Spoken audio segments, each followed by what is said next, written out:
할렐루야. 오늘도 말씀을 깨닫는 지혜와 응답받는 기도의 은총이 우리에게 넘치게 될 줄을 믿습니다. 요셉의 이 가족들이 애굽 땅으로 들어오죠. 그리고 수백 년의 시간, 400년의 시간이 흘렀습니다. 시간이 흐르는 동안 이스라엘 백성들은 매일매일 번성했어요. 그리고 이스라엘 백성들의 번성을 두려워한 이 애굽의 바로는 이스라엘 백성들을 괴롭힙니다. 매일매일 고된 노역에 참여하게 하고 그 노역에 들어가는 모든 재료도 그들 스스로 조달하게 하죠. 그리고 여기서 그치지 않고 이제부터 태어나는 아이들, 이 남자아이들은 다 이 나일강에 던져서 죽여라 라는 끔찍한 명령을 내리기까지 합니다. 하지만 이 죽음이 선포된 상황에서도 아이들은 끊임없이 태어났고요. 바로는 이 하나님의 이 생명의 이 역사를 멈출 수 없었어요. 오늘 본문은 작게 보면 모세의 개인의 구원의 이야기고 더 나아가서는 이스라엘 민족의 구원의 태동이 어떻게 시작되는가를 보여주는 이야기입니다. 민족이 겪는 고난이 이제 한 가정으로 옮겨가는 거예요. 레위 가족 중 한 사람이 가서 레위 여자에게 장가들어. 여러분, 이게 중요한 거예요. 이게 왜 중요하냐면요, 지금까지 창세기에서 보았던 성경 속의 결혼은 어땠어요? 하나님이 원하시는 결혼도 있었는가 하면 하나님이 원하지 않는 결혼도 있었어요. 특별히 이스마엘의 결혼이 그러했고 에서의 결혼도 그러했습니다. 그들은요, 어떻게 결혼했어요? 아버지의 어머니가 원하는 대로, 하나님이 원하시는 대로 결혼한 게 아니라 자기의 눈에 만족하는 결혼들을 했어요. 그런데 오늘 모세의 어머니와 아버지는 레위 사람이 레위 여인에게 가서 장가들었다라고 성경은 말합니다. 그리고 그 여자가 임신하여 아들을 낳았는데 그가 잘생긴 것을 보고 석 달 동안 그를 숨겼으나. 여러분, 이 레위 가족 중 한 사람이 가서 레위 여자에게 장가들어. 이 모세의 아버지 어머니의 이름이 아므람과 요게벳인 건 우리가 다 알잖아요. 근데 성경에서는 이들이 처음 등장할 때 뭐라고 소개합니까? 한 레위 사람과 레위 여자라고 소개를 하는 거예요. 두 사람의 이름을 굳이 밝힐 필요가 없을 정도로 지금 이 두 사람은요, 어떤 사람들이었던 거예요? 평범한 삶을 살고 있었던 사람이었어요. 그 평범한 가정에서 하나님은 모세를 태어나게 하셨고 이스라엘의 구원의 역사를 시작하셨다라는 거예요. 여러분, 그리고 태어난 아이의 모습을 잘생겼다라고 이야기해요. 성경도 이 외모지상주의입니까? 잘생긴 애기만 이렇게 태어나자마자 잘생겼다고 합니까? 여러분, 이 잘생겼다라는 표현은요, 토부예요. 토부라는 표현은요, 하나님이 출애굽기에서요, 천지를 지으시고요, 뭐라고 하십니까? 참 좋았더라, 보시기에 참 좋았더라 할 때 토부라고 해요. 여기서 잘생겼다는 말이 토부라고 했잖아요. 그러니까 이 아이는요, 이 아이를 바라보는 그 시선을 통하였어요, 하나님의 창조의 역사가요, 떠오를 정도로. 하나님 백성을 구원하시고 회복하시고 그들 가운데 하나님의 언약의 성취가 이루어질, 하나님의 새로운 창조의 역사가 시작되었음을 기대하는 아이가 바로 이 모세였다라는 것을 우리는 말씀을 통해서 알게 됩니다. 모세를 향한 부모의 시선이 하나님의 시선이었고요, 우리를 향한 하나님의 시선이에요. 하나님의 시선, 하나님의 시선으로 우리 각 사람을 볼 때 하나님은요, 뭐라고 하세요? 토브. 보시기에 참 좋았더라. 여러분, 우리는 모두 하나님 보시기에 좋은 사람들입니다. 여러분, 여러분의 삶을요, 결코 연약하다, 부족하다 생각하지 마시고 하나님 보시기에 참 좋은 인생으로 오늘도 이 하루를 살아가시기를 부탁드립니다. 그러면서 3절부터 보시면 이제 이 아이를 키우는데 더 숨길 수가 없어요. 애가 크면은 숨길 수가 없어요. 그래서 그를 위하여 갈대 상자를 가져다가 역청과 나무진을 칠하고 아기를 거기 담아 나일 강가 갈대 사이 두고 그 누이가 어떻게 되는지를 알려고 멀리 섰더니 이 갈대는 나일 강가에서 흔히 볼 수 있는 파피루스인데 이게 키가 한 3m 정도 됩니다. 그렇게 자라요. 이걸 가지고 바구니를 엮어가지고요. 역청과 나무진을 꼼꼼히 칠해서요. 상자를 만들어요. 상자는 히브리어로 테바라고 하는데 이 테바는 성경에 2번 등장합니다. 모세가 어릴 때 탔던 바구니가 테바고요. 노아의 홍수에 등장하는 그 바구니가 테바예요. 그 방주가 테바예요. 여러분, 노아가요 큰 방주 그 테바에 몸을 실었던 것처럼요. 오늘도 이 작은 테바에 몸을 실은 이 모세의 인생. 여러분, 2가지가 무슨 차이가 있습니까? 방주, 이 테바 무슨 차이가 있어요? 흘러가는 대로. 여러분, 그 흘러가는 대로 내가 어디로 원하는 대로 갈 수가 없어요. 흘러가는 거야.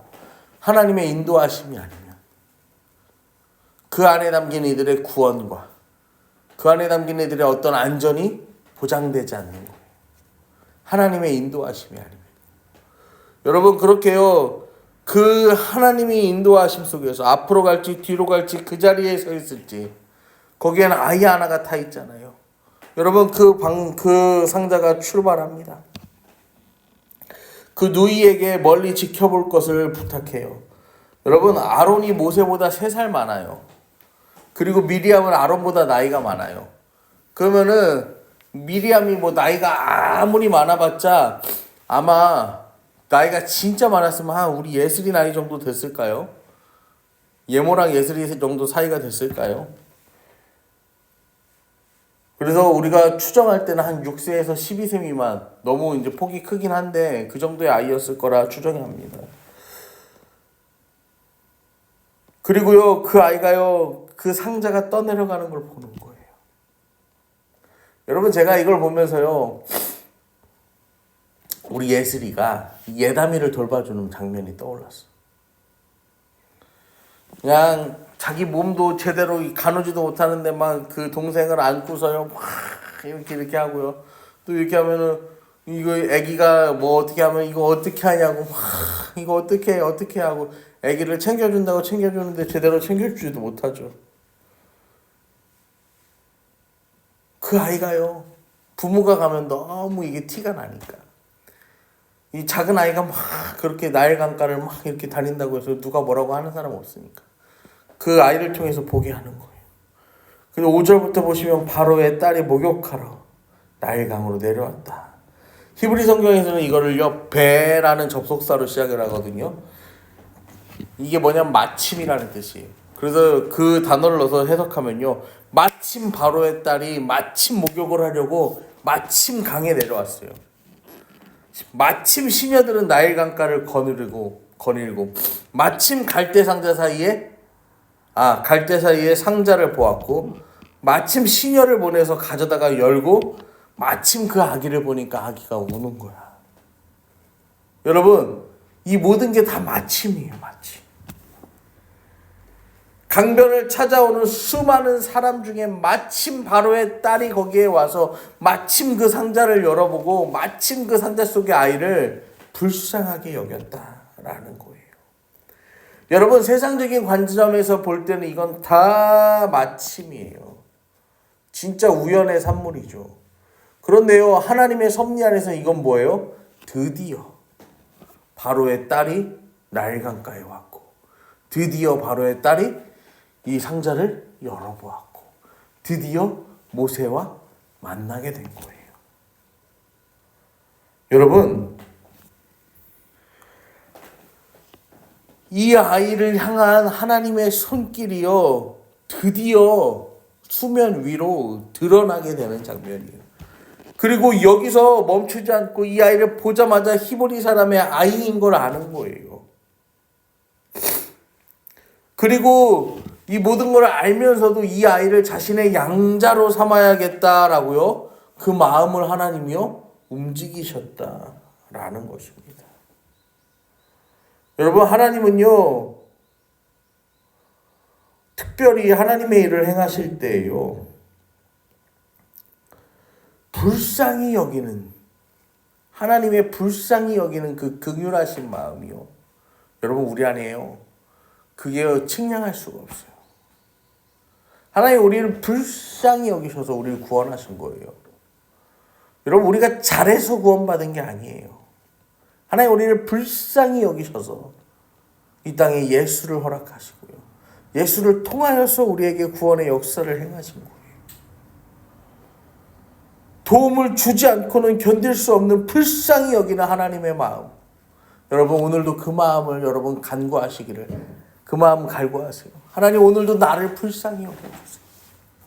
하나님 나를 불쌍히 여기시면요, 조건도 무엇도 아무 상관없어요. 하나님은요 그 모든 것을 뛰어넘는 은혜를 베푸십니다. 그리고요 그 아이를 건져내니까 그 누이가 바로를 찾아가요. 여러분 제가 이 장면을요 생각하면서요, 옛날에는 아무 감흥이 없었어. 근데 우리 예슬이가 동생들 돌봐주는 거 보니까 이 장면을 보는데요, 너무 재밌는 거야. 여러분 예슬이가 거짓말하면 우리가 알까요, 모를까요? 여러분 이 어린 자녀가 거짓말하면 알아요, 몰라요? 다 알아. 그러면 예슬이가 와갖고 공주님 안녕하세요 이러면서요, 이 마침 여기에 아이가 있네요. 아마 우리 예슬이 같으면 연기도 못하니까 막 이랬을 거예요. 집에서 부르는 이름 부르면서 예담아 까꿍 잠깐만 있어, 누나가 얘기 좀 할게, 이런 다음에 다시 공주님 이 아이를 물에서 건지셨는데 이 아이를 돌봐줄 사람이 필요하지 않을까요? 예담아 까꿍, 예담아 누나 말 잘 들어, 지금 조용히 해야 돼, 막 아마 이랬을 것 같아, 제 생각에는. 여러분 그 어린아이가 와서요 거짓말 아닌 거짓말을 하면서 바로의 공주에게 막 이야기를 하는 거예요. 바로의 딸에게 이야기하는 거예요. 근데 바로의 딸이요 그걸 듣고 너 거짓말을 하냐 감히 막 이런 게 아니라 뭐 어떻게 합니까? 그래 가서 그 여인을 데려와라. 그리고 그 여인에게 내가 삭슬 주겠다는 거예요. 그리고 이 양자를 키울 수 있도록 배려해 주겠다는 거예요. 여러분 그래서 요게벳은 그 아들을 키울 수 있게 되는 거죠. 그리고 10절에 그 아기가 자라매 바로의 딸에게로 데려가니 그가 그의 아들이 되니라. 그가 그의 이름을 모세라 하여 이르되 내가 그를 물에서 건져내었다. 이제 어린 시절의 그 배움의 시간을 다 마치고 모세는 바로의 딸의 이 정식 양자가 되어서요 애굽의 궁궐로 들어가게 되는 거예요. 여러분 모세 물에서 건져냈다. 건짐받은 모세를 통해서 하나님은요 또 다른 건짐의 역사를 준비하고 계세요. 작은 건짐을 통하여서 하나님은 뭘 준비하시는 거예요? 더욱더 큰 건짐을 준비하시는 거예요. 여러분 이게 가능한 이유가 뭐예요? 하나님의 손은요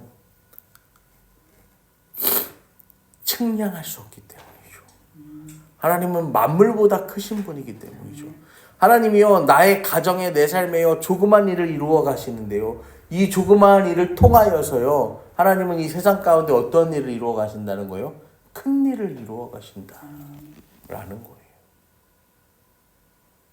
여러분 그게 하나님의 은혜이고요, 그게 하나님의 능력이고요, 그게 하나님의 섭리입니다. 여러분 오늘도요 우리가 기도하실 때요 우리가 하나님 내가 세상을 위해서요 이것도 하고 저것도 하고 그것도 하고, 우리 자녀가 이 세상을 어떻게 저렇게 그렇게, 여러분 이것도 물론 중요한 기도이지만요 가장 중요한 건 뭐예요?